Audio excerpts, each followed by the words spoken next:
أنهت فرنسا تجاربها النووية بالجزائر في العام 67 و900 وألف، ما يعني 5 سنوات بعد استقلال الجزائر عنها في العام 62 و900 وألف. إذن من رخص لها بإجراء تلك التجارب في بلد يفترض أنه بات مستقلا؟ واسمح لي بومدين في 62 اعتمد على ضباط فرنسا. انتبه للنقطه هذه. 62 كي جاء واستلم، والمؤتمر شبه التحرير في 64 خطابه معروف موقفه واضح. في رايك ضباط فرنسا استفادت منهم الجزائر ولا ضروها هلكوها؟ والله انا مش هلكوها دعوه. بعض الجزائريين يتساءلون هنا كما غيرهم، واخرون يعتقدون ان في اتفاقيه إيفيان التي حصلت بموجبها الجزائر على الاستقلال بنودا غير معلنة وغير واضحة تعطي للفرنسيين الحق في استعمال البرنامج النووي دون قلق، وآخرون ينفون علمهم بذلك.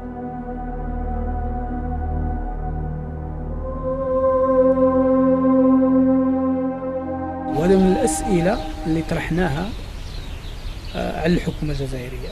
هل فيه تجارب نووية بعد الاستقلال؟ بالطبع فيه تجارب، لأن هذه أمر ما هو السر، ولكنه تم ضمن اتفاقية إيفيان. اتفاقية إيفيان فيها شق سري لم يطلع عليه أحد. هذا هو الشيء اللي لازم هذا إدراجها بالنسبة لنا يحط حتى المسؤولين السياسيين والتاريخيين على اتفاقية أمام أسئلة مهمة جدا. كيف قدروا إنهم يسمحوا في جزء كبير من الوطن إنه يبقى مزبلة أو يبقى حقل تجارب نووية ونفايات نووية للمستعمر؟ يعني شيء مهم، يعني عندهم مسؤولية تاريخية لازم يجاوبون عليها. وفيما لم يكن هناك جواب واضح لدى المستفسرين عن القراءة الصحيحة لاتفاقية إيفيان، لأنها بكل بساطة لم تنشر كاملة، يجيب الطرف الفرنسي من جانبه أنه في المادة الثالثة من تلك الاتفاقية. وفيما يتعلق بتسوية المسائل العسكرية، فإن فرنسا حازت على ترخيص من الجزائر عبر مادة كاملة صيغت في الاتفاقية.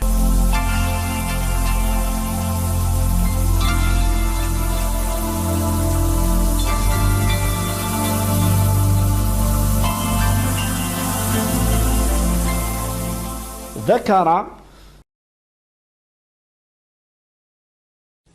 الجيش الفرنسي يعمل على مستوى التراب الوطني الجزائري، هذا حسب بيان نشرته الجريدة الرسمية الفرنسية يوم الفاتح أكتوبر الفارط. ينص البيان على أن الزيادات في الأجور وكذلك منح عدة امتيازات للجنود الفرنسيين. أوضح هذا البيان أنه يمنح المزيد من الحماية للمقاتلين الفرنسيين الذين يعملون خارج تراب بلدهم.